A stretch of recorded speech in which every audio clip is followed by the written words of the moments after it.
兄姊妹平安，每日靈修，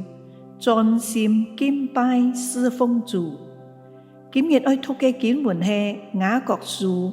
1章8節，心懷二意的人，在他一切所行的路上，都沒有聽見。小故事就講到，有4隻人來到吊橋頭，一隻係眼盲嘅，一隻耳朵聾嘅，2隻耳朵聽得到、眼看得到嘅人。這4隻人一隻接一隻嘅捉緊鐵索，在空中行過橋。結果呢，眼盲嘅、耳朵聾嘅過海橋，一隻耳朵聽得到、眼看得到嘅人也過海橋，另一隻卻跌下河度死去。企在橋對岸，有一隻人看到這樣嘅情景，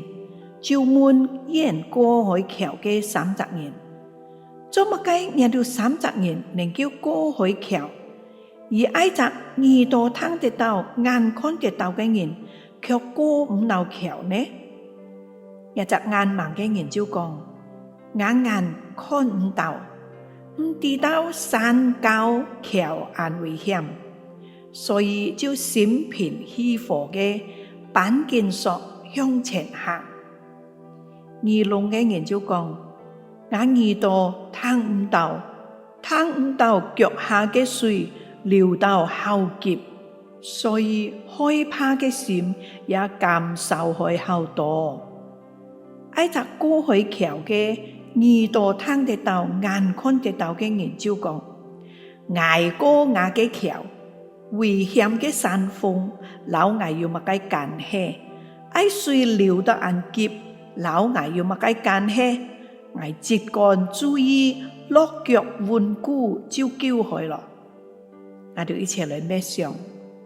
一隻人無論想做成乜嘅事，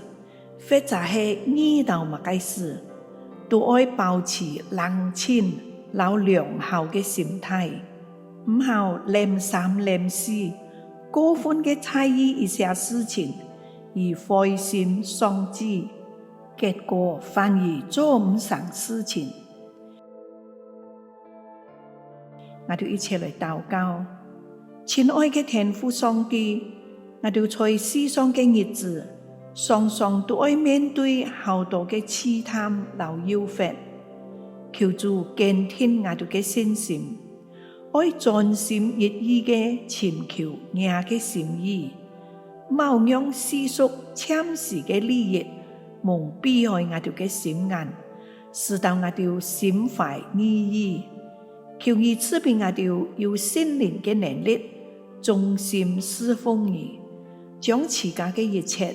都交託俾你。禱告係奉主耶穌基督嘅名，阿們。